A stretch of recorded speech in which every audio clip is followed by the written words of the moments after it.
ಗಂಗಮಾಳಮ್ಮ ದೇವಿಯ ಭಕ್ತರ ಗಮನಕ್ಕೆ, ಅದಲ್ಲದೆ ಅರಸೀಕೆರೆಯ ಮಹಾಜನತೆ ಗಮನಕ್ಕೆ, ನಾವು ಯುಗಾದಿ ಜಾತ್ರೆ ಹತ್ರ ಬಂತು. ಯುಗಾದಿ ಜಾತ್ರೆ ಮಾಡಬೇಕು ಅಂತ ಹೇಳಿ ಗ್ರಾಮಸ್ಥರೆಲ್ಲ ಹೊರಟಿರೋಂತ ಸಂದರ್ಭದಲ್ಲಿ NR ಸಂತೋಷ್ ಕಡೆಯವರು 4 ಜನ ಟ್ರಸ್ಟ್ ಇದೆ ನಮ್ದು ಅಂತ ಹೇಳಿ ಏಕಾಏಕಿ ಉಂಡಿ ಹೊಡೆಯುವಂತ ಪ್ರಯತ್ನಗಳನ್ನ ಮಾಡ್ತಾ ಇದ್ದಾರೆ. ಈಗಾಗಲೇ ನೊಣವಿನಕೆರೆ ಸಂತೋಷ್ ಅವರು ಸೆಪ್ಟೆಂಬರ್ 14ರಲ್ಲಿ ದೇವಸ್ಥಾನದ ಉಂಡಿ ಹಣನ ತಗೊಂಡು ಹೋಗಿರ್ತಾರೆ. 1,48,81,440 ರೂಪಾಯಿ ಹಣನ ನೊಣವಿನಕೆರೆ ಸಂತೋಷ್ ಅವರು ದೇವಸ್ಥಾನದ ಉಂಡಿ ಹಣನ ತಗೊಂಡು ಹೋಗಿರ್ತಾರೆ. ನಮ್ಮನ್ನೆಲ್ಲ ನಂಬಿಸಿ ನಾವು ಏನೋ ಒಂದ್ ಮಾಡ್ಬಿಡೋಣ ಅಂತ ಹೇಳಿ ನಂಬಿಸಿ ಏಕಾಏಕಿ ಅವರು ತಗೊಂಡು ಹೋಗಿರ್ತಾರೆ. ಇವತ್ತವರೆಗೂ ಕೂಡ ಆ ದುಡ್ಡನ್ನ ತಗೊಂಬಂದ್ ಕೊಟ್ಟಿಲ್ಲ. NR ಸಂತೋಷ್ ಅವ್ರಿಗೆ ನಾನು ನೇರ ಮಾತುಗಳನ್ನ ಹೇಳ್ತಾ ಇದ್ದೀನಿ. ತಾವು ಕಳ್ಳರಿಗೆಲ್ಲ ಸಪೋರ್ಟ್ ಮಾಡ್ಕೊಂಡು, ಉಂಡಿ ಕಳ್ಳರಿಗೆಲ್ಲ ಸಪೋರ್ಟ್ ಮಾಡ್ಕೊಂಡು, ನೀವು ಉಂಡಿ ದುಡ್ಡನ್ನ ಹೊಡೆಯಕ್ಕೋಸ್ಕರ ಇದನ್ನೆಲ್ಲ ಈ ಆಟ ಆಡ್ಕೊಂಡು ಬಂದ್ರೆ ನಾವೇನ್ ಬಿಡಲ್ಲ, ಯಾವುದೇ ಕಾರಣಕ್ಕೂ ಬಿಡಲ್ಲ. ನೀವು ಉಂಡಿ ಹೊಡೆಯಕ್ ಬಂದ್ರೆ ಮತ್ತೆ ನಾವ್ ಯಾವುದೇ ಕಾರಣಕ್ಕೂ ಬಿಡೋ ಪ್ರಶ್ನೆನೇ ಇಲ್ಲ.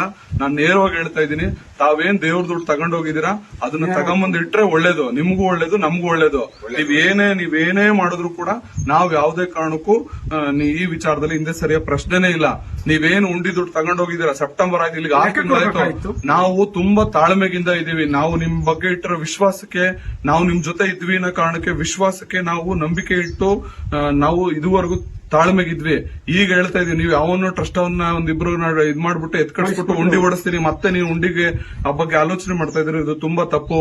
ನೀವ್ ಏನ್ ಉಂಡಿ ದುಡ್ಡು ತಗೊಂಡೋಗಿದೆ NR ಸಂತೋಷ್ ಅವ್ರನ್ನೇ ನಂಬಿಕೆ ಇಟ್ಟು ನಾವು ಇದ್ ಮಾಡಿತ್ತು. NR ಸಂತೋಷ್ ಉಂಡಿ ದುಡ್ಡನ್ನ ಅವ್ರ ಮನೆಗೆ ತಗೊಂಡೋಗಿದ್ದಾರೆ. ಅವರು 1,48,81,440 ರೂಪಾಯಿ ನಾವು ಹಬ್ಬ ಮಾಡ್ಬೇಕಪ್ಪ, ತಗೊಂಬಂದ್ ಕೊಡು.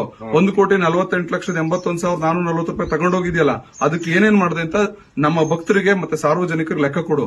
ಈ ದುಡ್ಡು ನಿಮ್ದಲ್ಲ, ಅಥವಾ ನಿಮ್ಮ ಗೌರವಾನ್ವಿತ ನಿಮ್ ತಂದೆಯವ್ರದೋ ಅಥವಾ ನಿಮ್ ತಾತವ್ರದೋ ಶ್ರಮ ಇಲ್ಲದೋ ಸ್ವಾಮಿ. ಈ ದುಡ್ಡಿಗೆ ನೀವ್ ಯಾವತ್ತು ಏನು ದೇವಸ್ಥಾನಕ್ಕೆ ಬಂದು ಒಂದು 500 ರೂಪಾಯಿ ಉಂಡಿಗೆ ಯಾವತ್ತೂ ಹಾಕಿಲ್ಲ ಸಂತೋಷ್ ಅವ್ರೆ.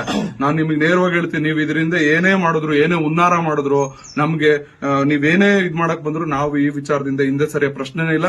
ದಯಮಾಡಿ ತಮಗೆ ಗೌರವವಾಗಿ ಹೇಳ್ತಾ ಇದೀವಿ, ಆ ದುಡ್ಡನ್ನ ತಗೊಂಬಂದು ದಯವಿಟ್ಟು ದೇವಸ್ಥಾನಕ್ಕೆ ಕೊಡಿ. ಜಾತ್ರೆ ಮಾಡಬೇಕು, ದಯಮಾಡಿ ದೇವಸ್ಥಾನ